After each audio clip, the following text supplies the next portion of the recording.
Hello everyone, in this video I'm going to take you through and explain how to set up this entire page, this admin dashboard layout and the workflows of it and the conditionals as well.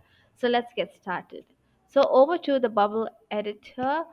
To get this layout from the Flexbox um, extension, we can go ahead over to themes. We have the UI, which is like only single elements and components like structured already built in templates for your app or your website, and themes is like the entire page layout.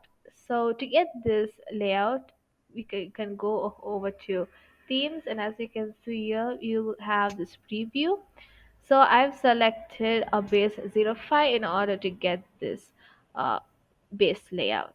So once you have decided on the base theme, you can go ahead and click on it, and you get this paste a page. So you can just simply rename it and click on create. So since I've already done that, so I'm just going to click on cancel. There is a couple of elements that you are seeing. We have the header, the side dashboard, which is the navbar, as you can see, and we have the main editor right here, which has the title, the number count, and the button, new button, and the repeating group. So in order to assemble all of this, well, for the header you can use the header that your website has, but as for the dashboard we are going to assemble a few things. So from the extension which will already be installed from Chrome, uh, so I'm just going to reload to show the elements. So this is the extension. So let's go ahead and uh,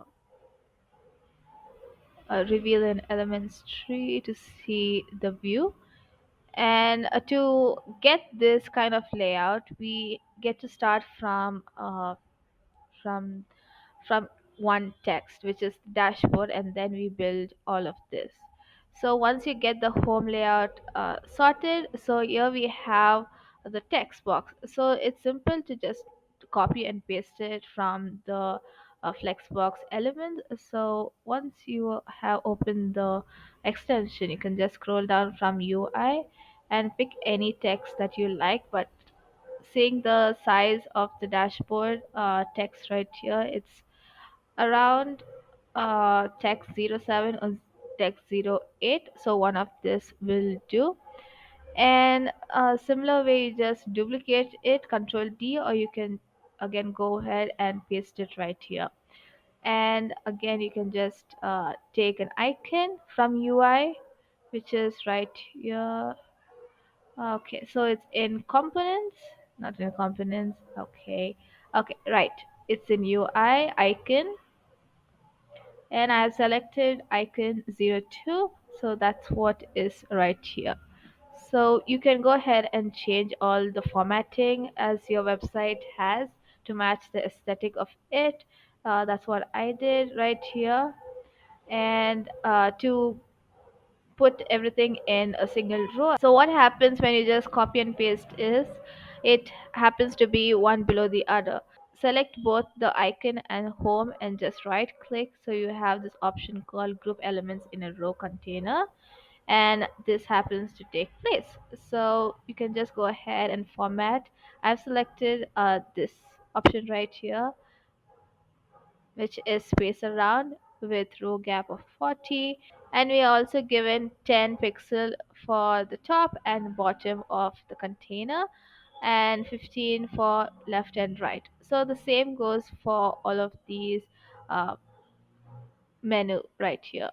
So as you can see, we have this like nice hover effect going on. So same thing, when you just hover over the menu, we have the row gap. This is for when the page width is narrowed down and the width is less than 768. We are going to have a row gap of 20. So coming towards the hover effect, it's really simple. You just go ahead and select this group. So this is why renaming the group really helps. You know what you're looking at. And background style is flat color. Unless you give this, then only the background color appears in the drop down. So I've given this really nice dark blue. So that is pretty much about the menu, but you can go ahead and click on start edit workflow, and you can go ahead and link up to the respective pages. So coming towards the heading right here, so I'm just going to reveal an elements tree, and reveal an elements tree. It's right here. Uh, so similar to how we dropped in a text box or text on the screen in this particular layout, you go ahead and do the same for this text right here. So that's pretty much it, and you can go ahead and do the formatting as well. So you can see that the title and the subtitle is in one group because we are going to go ahead and add in a button. So that's why it's in one group, so that this group right here and this group happens to be in a row. So you can go ahead and add in a button as well. It's in UI. I've taken the first one. I have also done a little bit of formatting according to the website's aesthetic. And as for conditional, you can see that upon hover, uh, the font color changes and background color changes. So that's what this is. Pretty straightforward. And when you go ahead and click on new, we have this pop-up form, which we'll go ahead and see how to do that as well. But coming back to the main design editor, let's go ahead and see how we can add in a repeating group, because this is the main element in the page itself. So as you can see, we have a bunch of elements right here. So similar to how we dragged and dropped all of the buttons and the text, uh, you can go ahead and select it from UI or components. It has to be in one of them. Yeah, it's in components, repeating grid. So I've selected the third option, no, sorry, the second option, which is like three repeating groups in a row. So that's what this layout is. So after you have selected that, you can go ahead and delete the placeholder, which automatically comes with any component that is there in Flexbox extension. So after that, you can go ahead to blog and select a particular layout. From this layout, you can see that I have chosen blog 6. So that's what this formatting is. After everything, all the formatting, after the blog is placed in, uh, and the conditioning, of course. So let's go ahead and check that as well. So after you have placed in the blog and given the website's aesthetic, the color, the font, and everything, you can go ahead and uncheck a stretch column to fill a horizontal space. So what happens if you don't do this is, let me just go ahead and refresh this. Okay, so I'm just going to take this, and let's go ahead and again refresh it to see what happens. So we have this really huge awkward space, so that's why we want to uncheck it, so that we all the entries are like o- one next to the other with a little bit of space. So that is really nice, and it looks nice as well.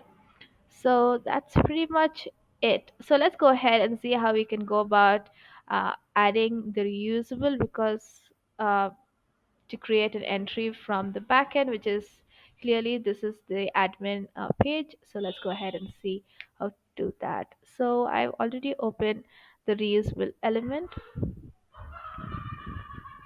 So to create a reusable element, you can just drop down this little arrow mark, and you can see this option called add a new reusable element. When you click that, this opens up, so you can just rename and create. So similar to the Flexbox on how we created this entire page, so you can just go ahead and reload the extension.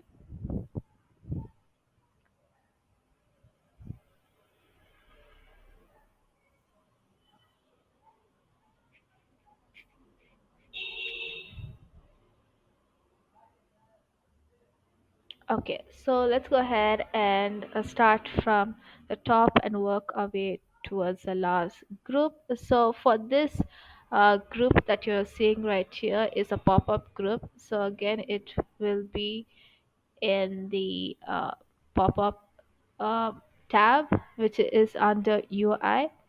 So for this simple formatting, I've taken the first pop-up that you can see right here, and you can just go ahead and delete the placeholder. And for the width right here, it's really narrow when you just paste it in. So I've given a width of 680 so that it happens to have this particular width. So similar to how we added in text, you can go ahead and add in all the text right here. I'm just going to reveal an elements tree, and we have all of the other elements. So similar to how we added this particular the title and the subtitle and the button to be in a row. So similar thing. So just select both of the buttons, right click, and group elements in a row. So that's how it happens to be in one row. And for the inputs, this input should not be empty because all the inputs are mandatory depending on which input is important for your website. And we also added some conditionals. This input isn't valid, so that will be by default a shade of red. And when the input is hovered, it should have a certain blue border. So that's what this is, or any color of your choice. So as for the button, we also have given a certain condition right here, and we also given a custom state. So it's easy to give a custom state on the button and tell it's processing yes or no, a boolean value. And you also given a certain conditional. So when it is pressed, it is the shade of yellow, and hovered the shade of yellow.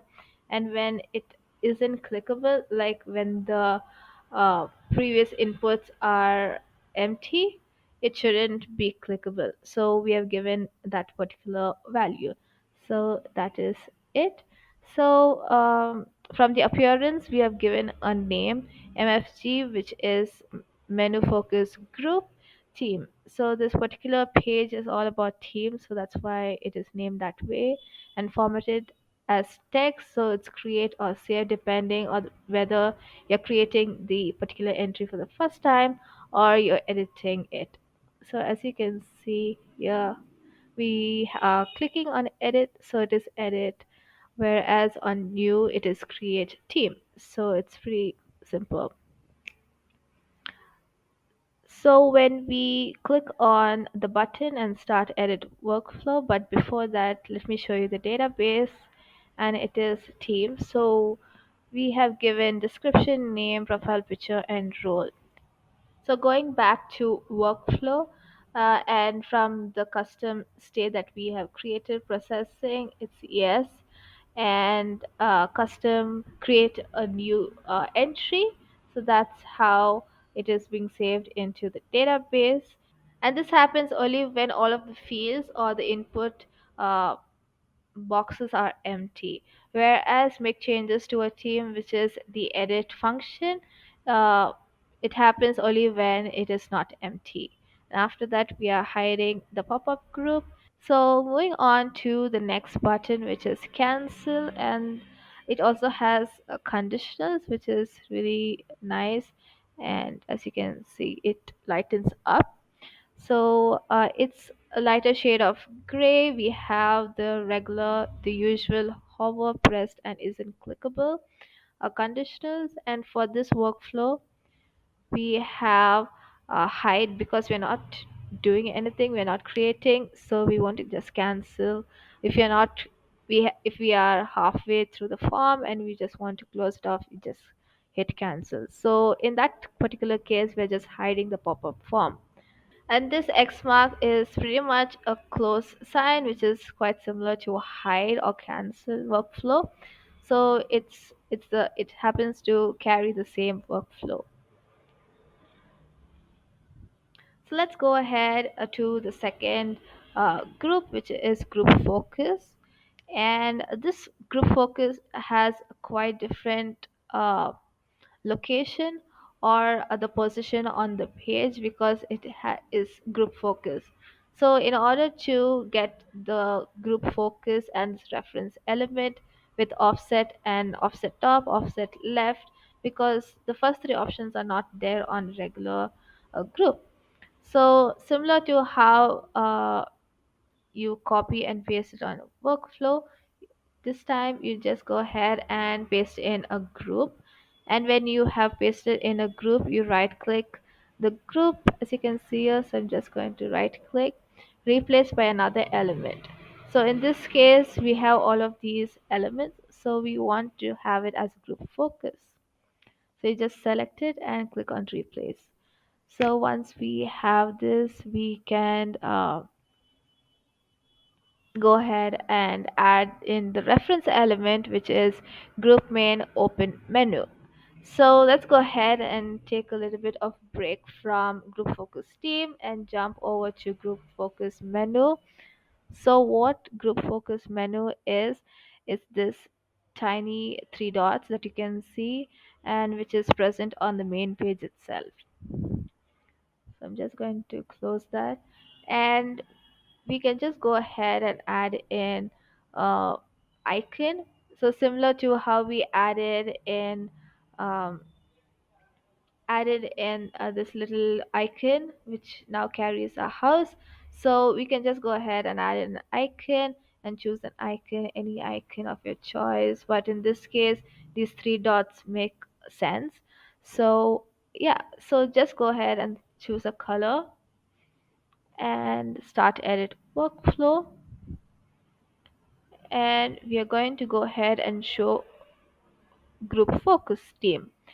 So this entire page is all about group focus team. So yeah, so because we created the group focus team right here, we can go ahead and link it to it.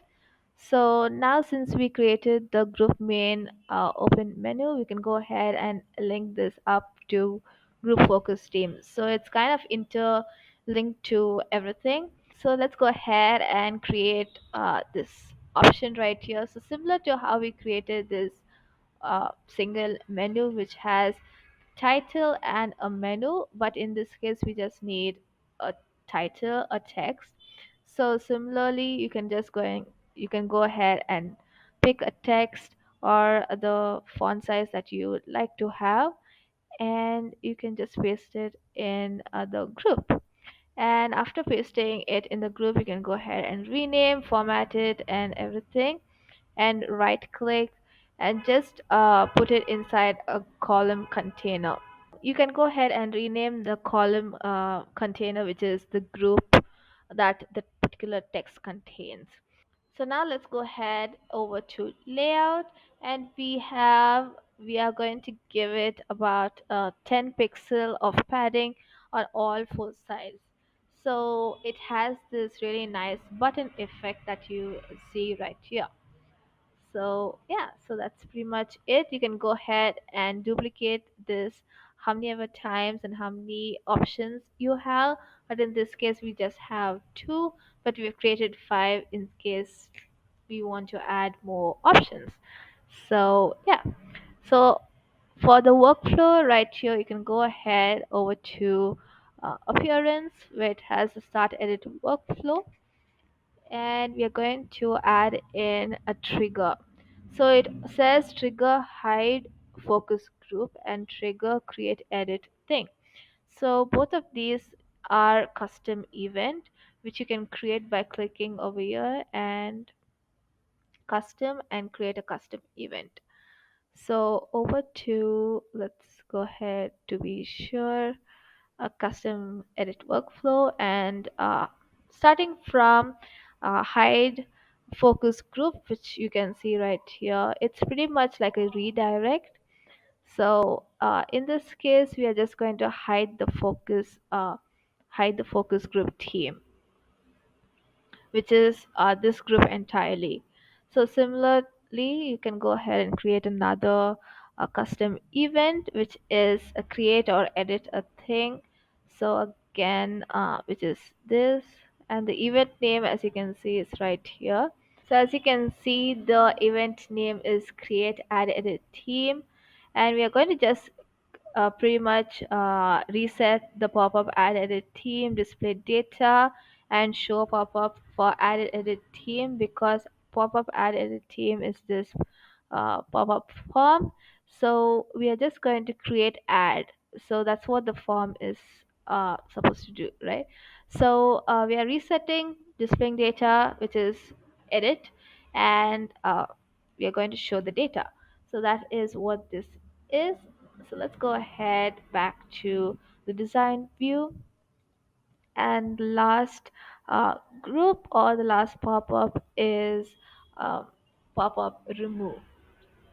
So pop-up remove is basically you're going to delete the pop-up, the particular entry. So it's pretty much straightforward. You're just going to drag in a text, two particular text title and a subtitle, and we are going to add in remove the parent group's name, and you're asking the user, the end user, if you want to delete the particular entry, and you're going to just align both of these buttons in a row. So as for the remove workflow, start edit workflow, and it's pretty much simple. So you're just going to type in delete, and the option will come up, and you're just going to go ahead and this particular entry, and then you're just going to hide the element. So let's go ahead and see how we can add in the reusable to the main design. Over to the main design, and as you can see here, it's in the same row, which is the category, that is the role, and the reusable, so which is like one row. So scroll down to where you can see the reusable, which is right here, mfg underscore team. And the first thing that you would need to do is click on it and paste it on the sidebar. It should be present on the page. So as you can see, I've double clicked the site nav, and this is the reusable, so which is present on the sidebar. And over to the layouts tab, I've unchecked present on visible on page load, and I've checked the collapse when hidden, because it's not going to be visible on the page load. So since that is sorted, we need it to be visible um, on this particular block, the particular entry, like each entry needs to have the reusable element. So just going to go ahead and scroll down and place it in this particular group, which is group team. So reveal in elements tree, and once you have placed it in this particular group team, you want to select both the category and the reusable element, right click, group elements in a row, and then you'll have this sort of alignment. And just go ahead and click on layout, and you want to click on space around. So it's basically going to give like a space between both the elements, and that's pretty much it. And since we have this reusable, you want to go ahead and connect it to the data source, so that uh, whatever data entry is over here, and when you just click on it, edit, the same entry is on the pop-up form. And the final thing that you would need to do in order to complete this is start edit workflow, and you want to trigger the pop-up form on the new button. So that's what this is, a trigger, create edit thing from mfg underscore team. So the reusable element is mfg team, and you're going to create or edit. So this is create, and this is edit. So that's pretty much it, and I hope you found this video helpful. Thank you.